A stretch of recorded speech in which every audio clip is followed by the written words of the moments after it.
Bueno, lo que yo presenté, y ustedes, algunos de ustedes habrán leído, es un adelanto de un proyecto de trabajo sobre Gramsci que hemos elaborado con Gonzalo Sandón y en conjunto con los otros compañeros del CEVIP, que es un grupo de estudios latinoamericanos que ya lleva 10 años en Chile y que realizamos un sinnúmero de actividades, incluso últimamente hemos comenzado a editar libros.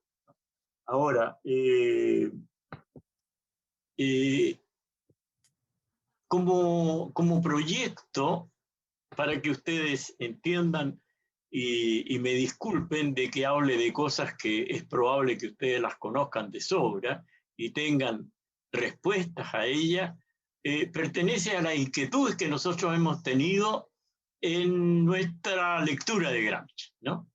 En un momento determinado, con Gonzalo, nos dedicamos a leer a Gramsci desde el primer cuaderno, ¿no? Y a poco andar, digamos, llegamos casi al cuaderno 7, al cuaderno 10 prácticamente, ¿no? Nos dimos cuenta de que no era fácil, ¿no? No era una buena introducción. Y entonces nuestras inquietudes y preguntas nos llevaron a entender de que mucho mejor que leer a Gramsci del primer cuaderno al último, al 29 de lo que está publicado, ¿no? En español, ¿no? Era mejor trabajar con las notas, ¿no? Y entonces organizamos un seminario en donde fuimos analizando nota a nota, encontrándonos con los conceptos y siguiendo la pista de los conceptos, etc. Ahora, ¿cuál es la razón de ser de este avance que nosotros hemos hecho de este texto? En primer lugar, responder a una pregunta que probablemente todos ustedes se han hecho y que responda a la iniciativa que ustedes proponen, ¿no? Que es cómo leer a Gramsci en razón de nuestros problemas. Cómo trasladar a un autor italiano de los años 20 del siglo XX, 20-30 del siglo XX, a nuestra realidad actual, a América Latina, ¿no? ¿Cómo se opera la traducción? En este caso es no solo una traducción lingüística, cultural, sino que también es una traducción histórica, ¿no? ¿Cómo encontramos nosotros las pistas dentro de la realidad latinoamericana y cómo nos apoyamos, porque en verdad la lectura de Gramsci es la búsqueda de un apoyo, la búsqueda de un sostén para poder entender mejor los problemas de América Latina, ¿no? Y en ese sentido, entonces, es que surgió esta idea de hablar de estos tres elementos que constituyen la escritura de Gramsci. Los cuadernos, ¿no? El material físico en el cual fue llenando de notas, ¿no? Las notas, que es lo que consignó el cuaderno, ¿no? Fundamentalmente, y los conceptos que fueron surgiendo y habitaban esas notas, ¿no? Entonces, a partir de esos tres elementos, fuimos nosotros elaborando algunas reflexiones. El escrito está más asertórico que interrogante. Lo que yo voy a decir más bien se va a referir a las interrogaciones, ¿no? Que todavía me suscitan el problema de la lectura de Gramsci. En lo primero que hemos recabado es en lo que llamamos laberinto, ¿no? No lo dijimos nosotros, ¿no? Lo dice Francioni. Ahora, tenemos que reconocer inmediatamente una deuda con los actuales investigadores italianos, ¿no? Especialmente los que han preparado la tercera edición, la edición nacional de Gramsci, me parece Francioni a la cabeza, ¿no? Giuseppe Cospito y Fabio Frosini, ¿no? Hemos leído a esos autores y ellos nos han dado pistas de esta situación.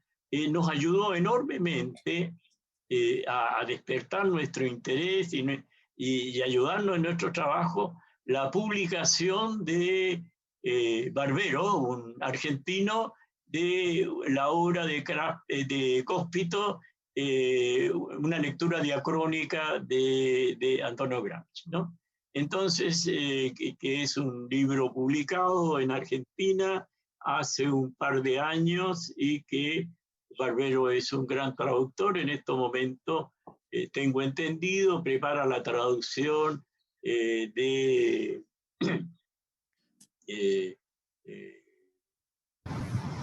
prepara una nueva traducción sobre Gramsci, ¿no? Ahora, en esta obra nosotros entramos a explorar en las nuevas problemáticas y nos dimos cuenta de que no se puede haber una simple traslación de conceptos gramscianos a realidades latinoamericanas, ¿no?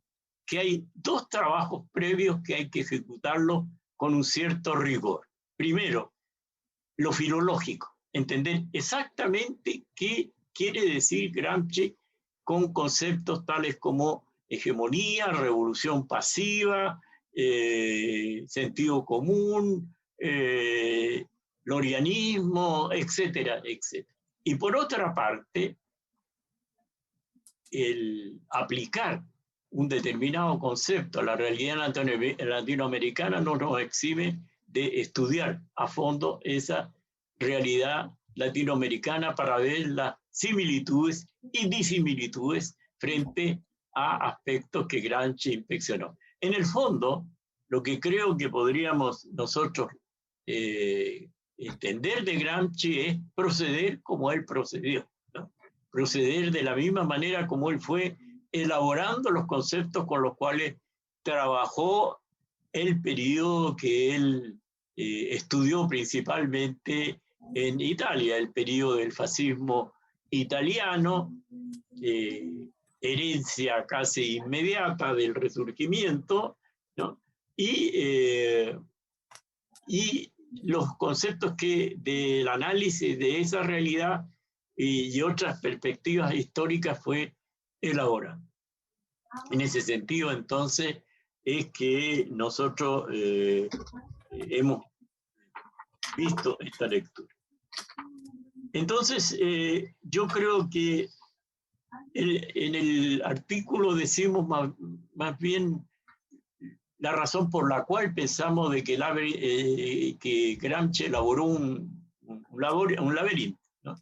Hay autores que han hablado de cautela, ¿no? Mucho de lo que escribió Gramsci también responde a una cierta autocensura de alguien que es militante, ¿no? En el sentido de no decir cosas que sean boomerang, ¿no? A lo que uno quiere elaborar, ¿no? Pero por otra parte, también por otra parte, también lo que nosotros queremos dar a entender es lo siguiente. Quizás es más fácil entender cómo se construye el laberinto que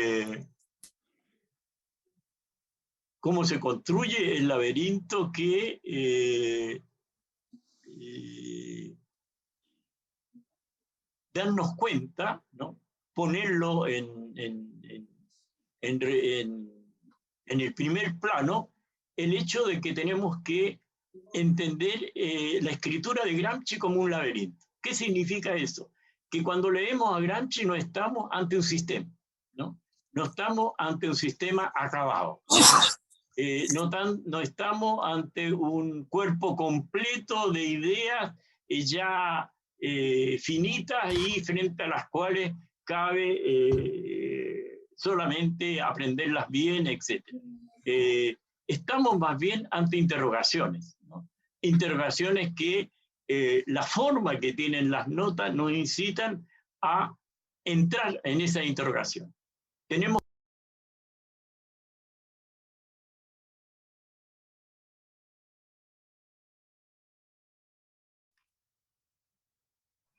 Osvaldo, tú te has silenciado.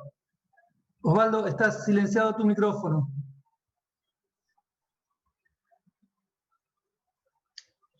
Osvaldo. Osvaldo. Sí, lo abrí. No sé por qué se silenció, perdone. Digo que quizás, ¿me escuchan? ¿Me escuchan? Sí. Sí, ahora sí. Ya. Digo que Sí. es quizás más fácil entender por qué Gramsci construye un laberinto que darnos cuenta, ¿no? Realizar, es decir, estar consciente de que los escritos de la cárcel son un laberinto que tenemos que previamente descifrar. La filología, entonces, el esfuerzo filológico significa entrar en ese laberinto, ¿no? Seguir las pistas que se dan en ese laberinto a través de los distintos conceptos, ¿no? Y una vez que recorremos esas pistas, solo entonces podemos nosotros hablar tranquilamente de un concepto. Por ejemplo, no hay en Gramsci definición de los conceptos. Eso fue algo que constatamos, ¿no? Alguien me puede replicar, bueno, cuando habla de revolución pasiva dice revolución sin revolución, ¿no? Pero define totalmente eso lo que quiere decir Gramsci sobre revolución pasiva. Dejo todavía en suspenso la pregunta porque voy a tratar de insistir en ella más adelante, ¿no? Ahora, entonces, lo primero que tenemos que darnos cuenta es de que no hay un sistema gramsciano, sino que, es decir, la escritura no es la escritura de un sistema, sino como Gramsci define a Marx, y se define él mismo, cosa que indica Yerratana, por ejemplo, ¿no? Es alguien que lleva a cabo la revisión de una serie de aspectos bajo una despiadada autocrítica, ¿no? Gramsci era tan autocrítico como Marx, ¿no?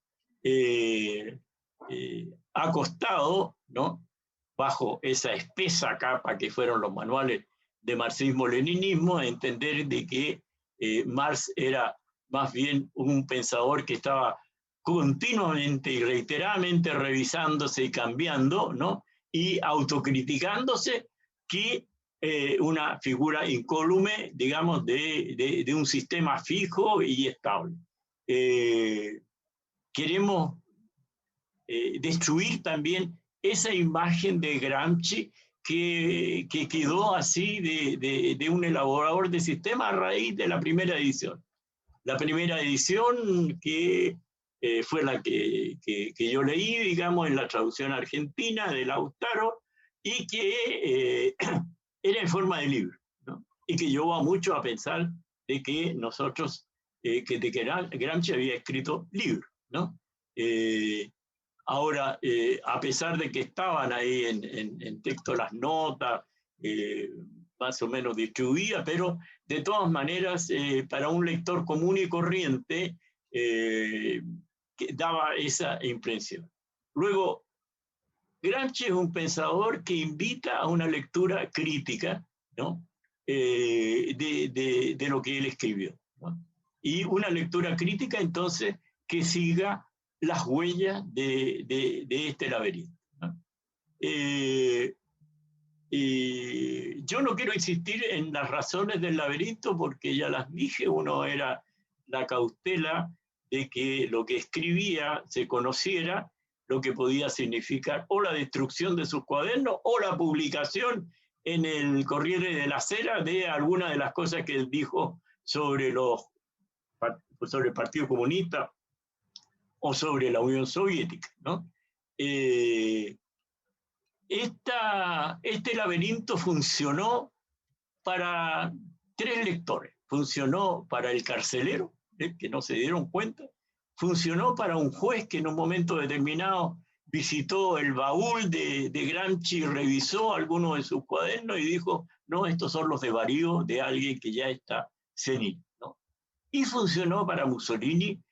Se sabe que Mussolini pidió los cuadernos, leyó y se dio cuenta de que no había nada ahí que le pudiera afectar. No vio lo que Gramsci decía sobre el fascismo, no vio lo que Gramsci decía sobre la Unión Soviética, la crítica que había implícita a lo que estaba ocurriendo en la Unión Soviética y lo que ocurría con la teoría marxista en general.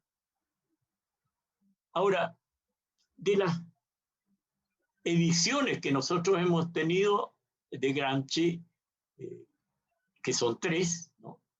2 están en español y una está aún en italiano, la edición nacional. No sé en estos momentos si está completa o no está completa, porque esa es la edición completa de Gramsci, con todos los artículos, ¿no? La edición nacional. De las 3 ediciones que hemos tenido, las 2 primeras no nos dan cuenta del laberinto. Si nosotros leemos con detención a Yerratana, no hay una advertencia acerca de esto, que es la primera cosa que dice Francioni al hablar de Gramsci, ¿no? Él señala la diferencia que había entre alguien que escribía inmediatamente en limpio, ¿no? Porque Gramsci tenía la capacidad de escribir primero mentalmente y después dejarlo por escrito sin talladuras, sin rectificaciones, sin borrador, etcétera, sino inmediatamente en limpio. Él veía el contraste entre eso y el laberinto, que era lo que allí estaba escrito. En ese sentido, entonces, es el primero en hablar de esto y llamar la atención, entonces, sobre este hecho, ¿no?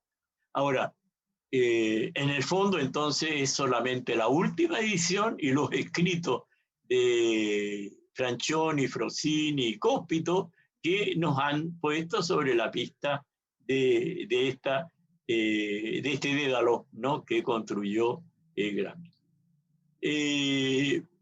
Al mismo tiempo, quisiera decir que ha habido en América Latina 3 lecturas de Gramsci, ¿no? Quizás sería la que estamos haciendo ahora, una 4ª, ¿no? La primera fue una lectura que parte de la edición argentina y que se podría decir fue fundamentalmente comunista socialista. Hubo por algunos intelectuales chilenos una lectura de esos textos, pero eso no influyó naturalmente en la política del partido. Gramsci no penetró en la elaboración política del Partido Comunista Chileno, a pesar del esfuerzo que el Partido Comunista Italiano hizo, viniendo al 13 Congreso y tratando de establecer un nexo que fuera como similar al nexo que había entre la democracia cristiana italiana y la democracia cristiana chilena, entre el Partido Comunista Italiano y el Partido Comunista Chileno. Pero el Partido Comunista Chileno, más bien afiliado a la línea soviética, no tomó en cuenta a Gramsci y no le daban el rango de un pensador de un nivel, ¿no? Incluso en un momento el secretario del partido habló con algunos de nosotros y dice, pero ustedes le dan a Gramsci la misma altura un Engels o de un Lenin, digamos, ¿no? Un poco asombrado de la importancia que nosotros le damos.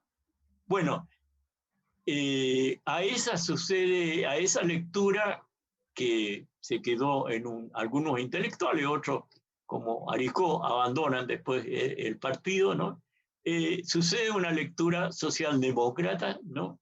Que ocurre justamente muy cerca del momento en que fracasan las dictaduras militares en América Latina y en ese momento entonces hay una lectura más bien socialista, socialdemócrata de Gramsci, para pensar en la posibilidad de una revolución que no tuviera ninguna de las características de la revolución rusa, por supuesto, de la revolución cubana, ¿no? Y entonces vinieron los intentos socialdemócratas de cubrir América Latina, cuyo exponente principal, o uno de los ponentes importantes, fue Alfonsini en Argentina, en donde vinieron a colaborar lo que habían sido jóvenes comunistas, ahora como socialdemócratas, Aricó, Portantiero, Terán y otros, ¿no? Ahora, pero queda una tercera lectura, y es en la cual nosotros en este momento estamos particularmente preocupados, ¿no? Como chilenos, que es la lectura de derecha que hemos llamado, ¿no? Una lectura que inicia el documento de Santa Fe II, ¿no? Y que fue después recogida por derechas latinoamericanas y especialmente muy bien asimilada y trabajada por la derecha chilena, ¿no? Que en los años 80, ya casi al mismo tiempo de que nosotros hicimos un gran simposio en Chile sobre Gramsci en el 87, se hicieron simposios de derecha sobre Antonio Gramsci, ¿no? Y si ustedes leen con detención el documento de Santa Fe, es una invitación a leer a Gramsci y proceder entonces desde derecha como Gramsci procede. Bueno, paso ahora a las notas, ¿no? Yo me aprovecho de que el escrito tiene lo que yo les envié escrito tiene una articulación para hacer una exposición más bien saltada de problemas.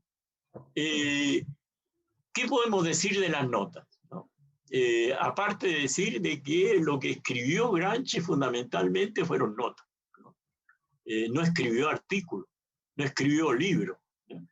Escribió notas. Y en ese sentido yo creo que la obra de él, más que llamarse Cuadernos de la Cárcel, debería llamarse Notas de la Cárcel, ¿no? Porque es eso el material. Ahora, la nota es la célula, ¿no? Es la tierra firme, ¿no? Allí donde está el texto inicial, embrionario de Gramsci. Ahora, cada nota, a pesar de tener una especie de redacción terminada y acabada, es un fragmento de reflexión. Es una reflexión inacabada, ¿no?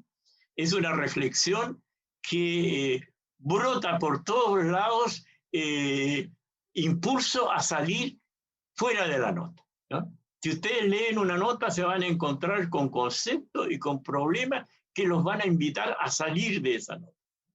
Y entonces, la lectura de las notas, de una nota, incita a transitar sobre las otras notas similares, ¿no?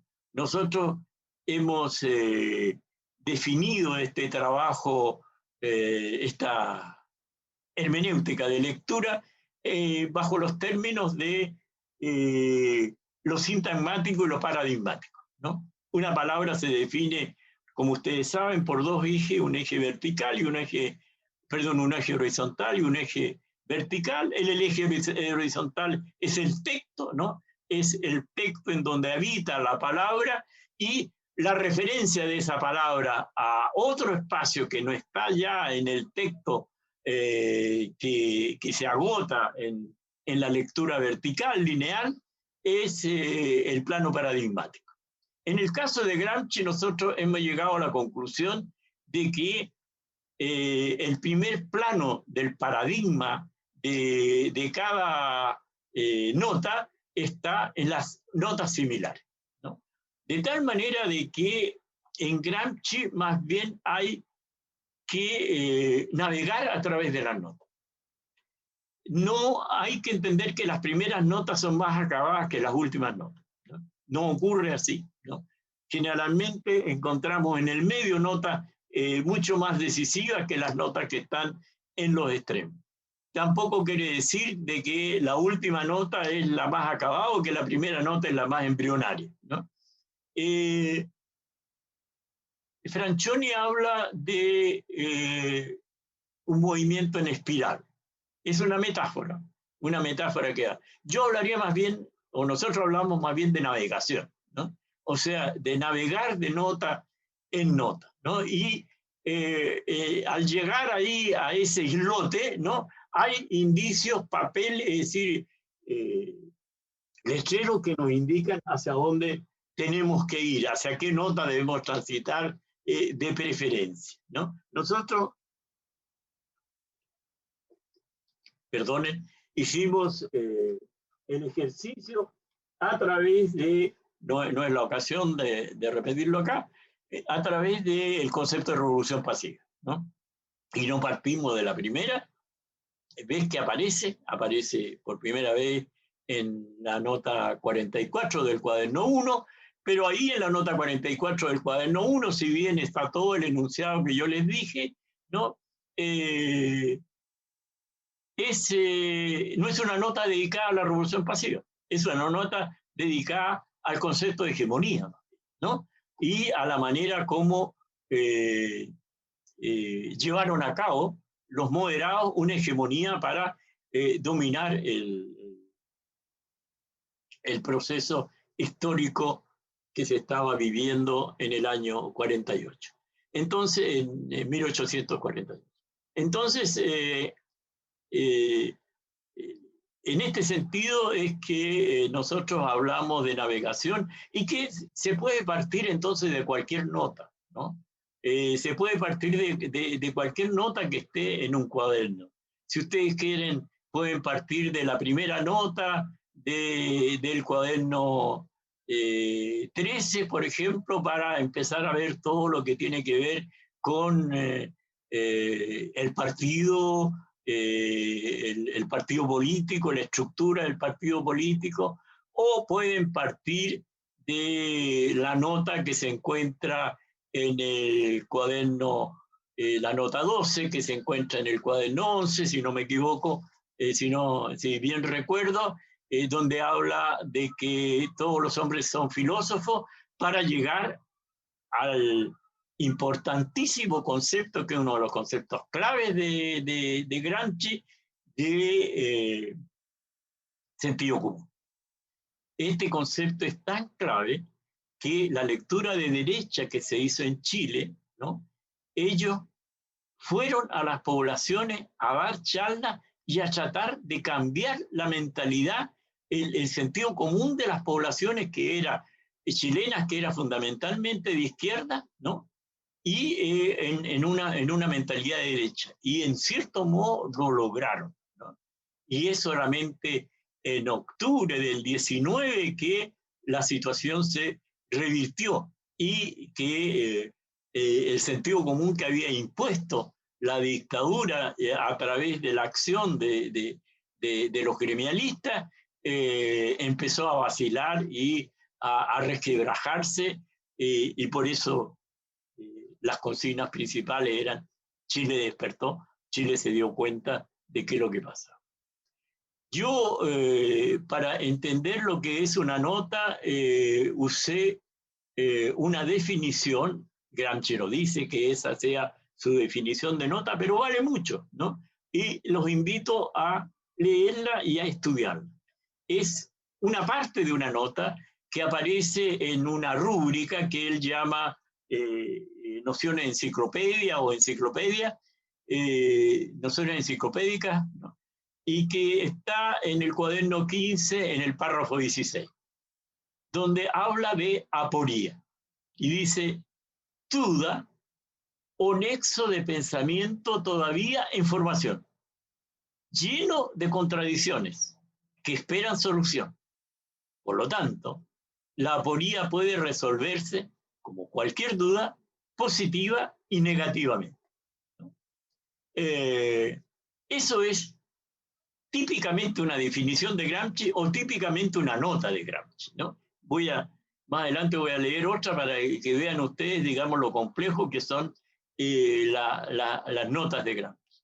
En ese sentido, entonces, yo quisiera advertir sobre lo siguiente. Yo creo que hay que pensar quién leyó qué con respecto a Gramsci. Es decir, cuáles son los autores que han escrito sobre Gramsci, cuál es la lectura que han hecho.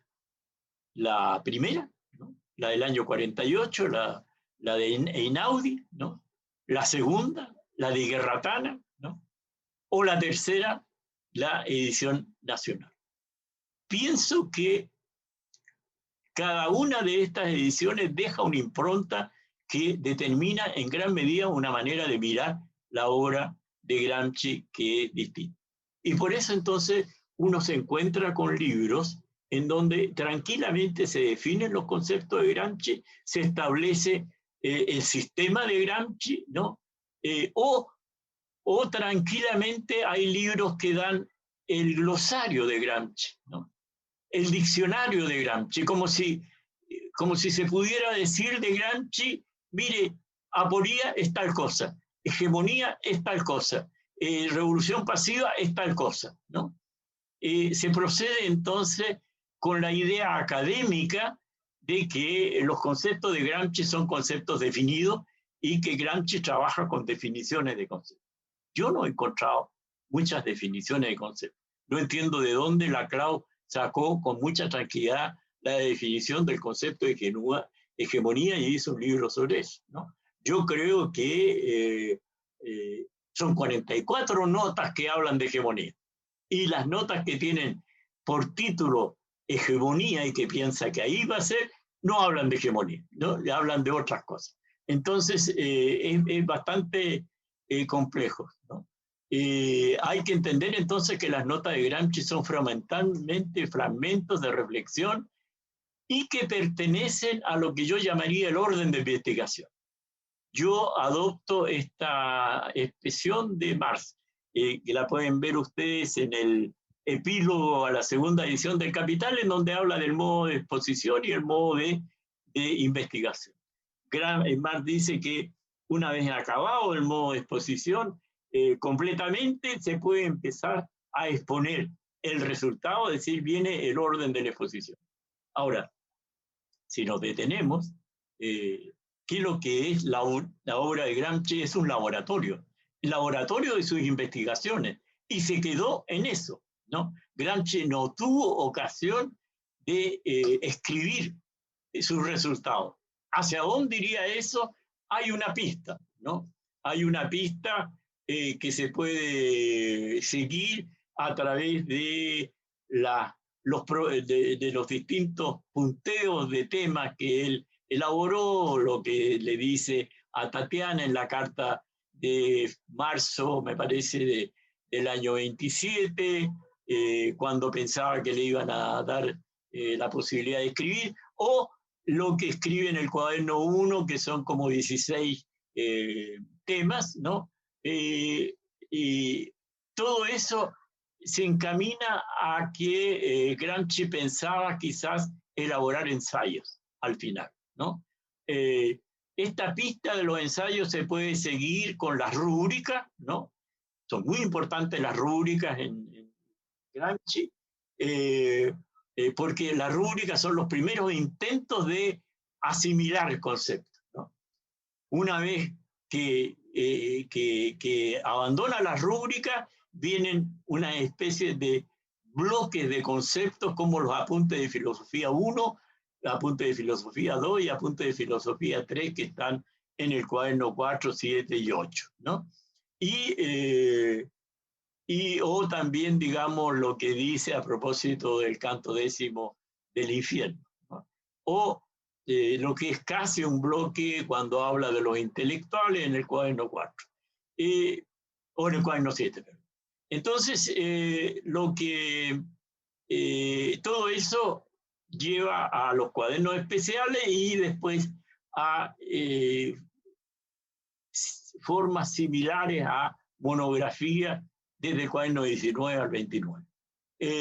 Pero todos ellos llevan la impronta de nota. Las notas se ven, se advierten inmediatamente por los saltos bruscos, los exabruptos que hay de un párrafo a otro, ¿no? En donde hay una elipsis que indica que ahí falta escritura y que es el lector quien debe llenar el nexo entre un párrafo y otro.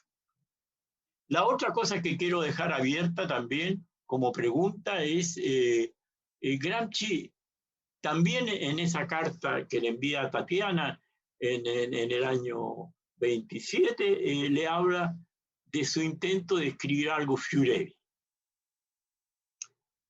Detengámonos en las palabras que usa. Dice algo que me obsesiona. Se entiende que es algo que lo obsesiona en ese momento y lo haga no pensar en sus enfermedades, en el rigor que está sufriendo, puede ser por ahí, ¿no? Pero también significa centrarse en un tema determinado, ¿no? Luego viene para siempre, es decir, ¿qué significa este para siempre? O este para la eternidad. Significa el largo plazo.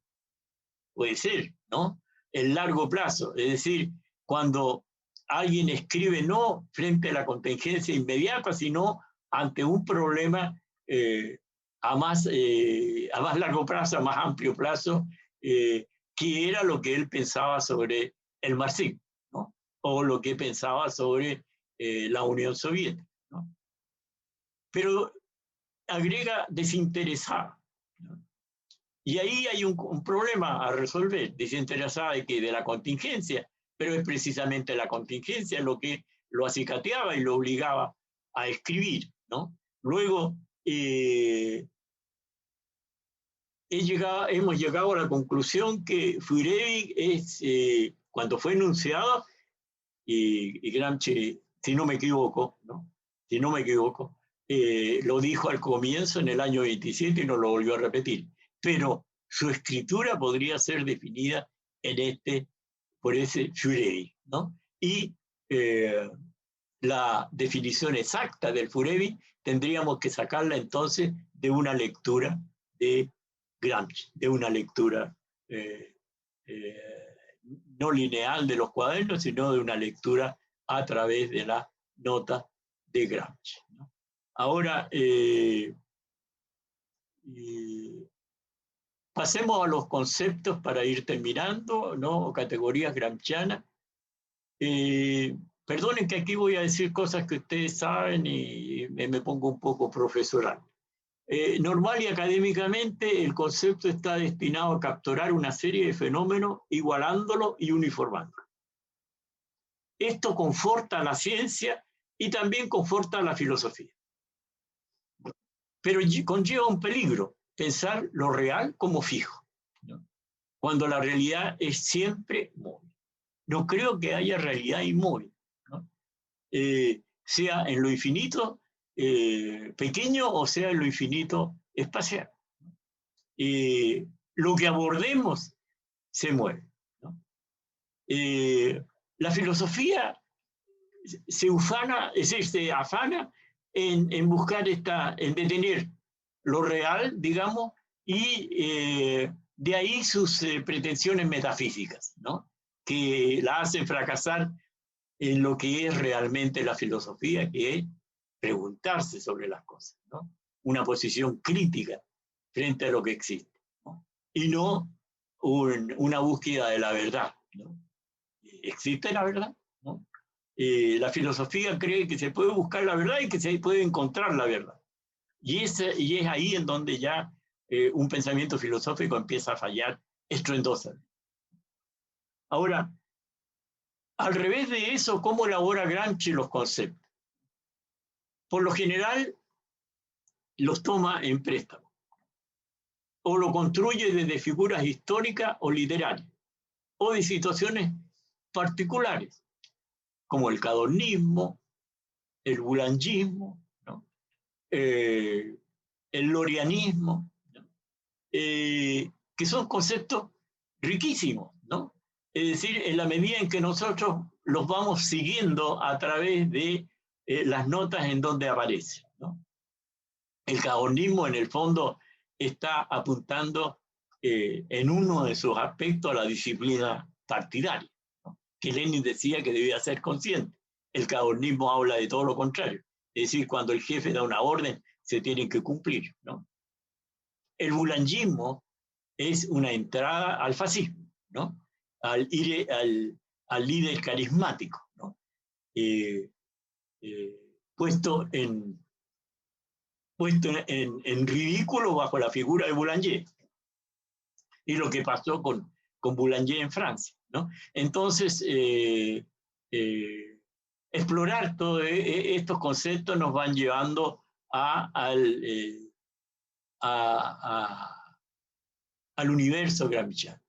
Luego, Gramsci no define ni trabaja el significado de los conceptos, que es lo primero que académicamente uno hace, ¿no? Elabora un concepto y lo empieza a adornar, a trabajar, a cuidar, a resguardar, etcétera, para que no se tropiece demasiado, no sufra demasiado en el encuentro con lo real, y si es posible, sea indestructible frente a lo real y se pueda aplicar, ¿no?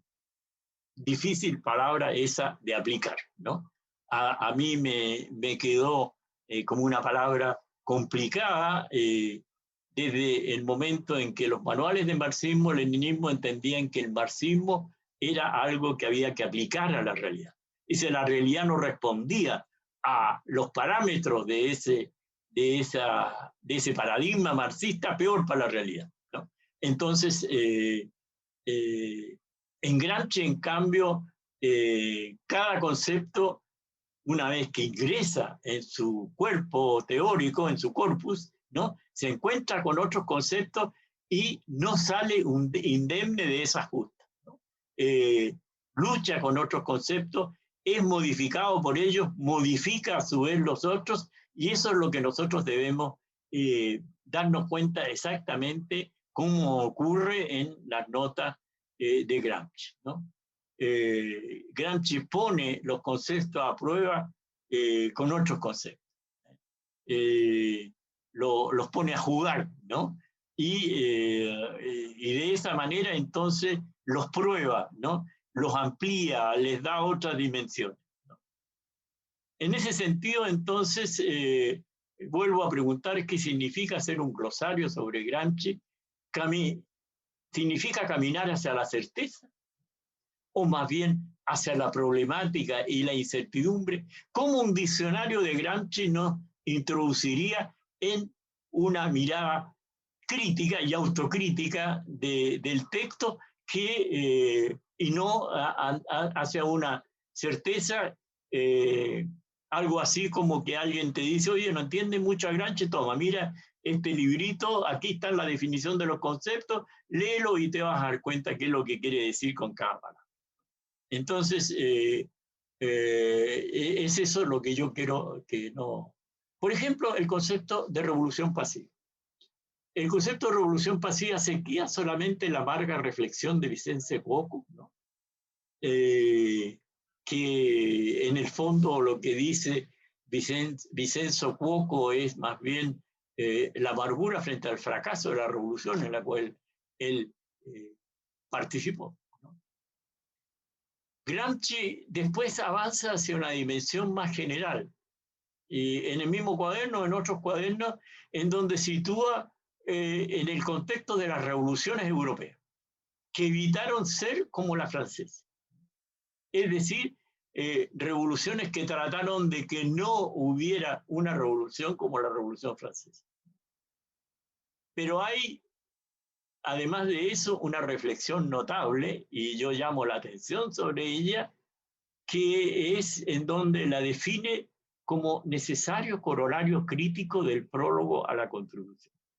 Eso se encuentra en una nota del cuaderno 15, me parece, donde habla de pasado y presente, dice epílogo primero. La nota dice lo siguiente, para que vean ustedes de nuevo la complejidad de las notas de Gramsci. Con esto estoy terminando para que no se preocupen. El tema de la revolución pasiva como interpretación de la época del Resurgimiento y de toda época compleja de cambio histórico. Punto. Utilidad y peligro de tal tema. Punto. Peligros de derrotismo histórico, o sea, de indiferentismo, porque el planteamiento general del problema puede hacer creer en un fatalismo, etcétera, pero la concepción sigue siendo dialéctica, o sea que presupone incluso, postula como necesaria una antítesis vigorosa que presente todas sus posibilidades de explicación intransigentemente.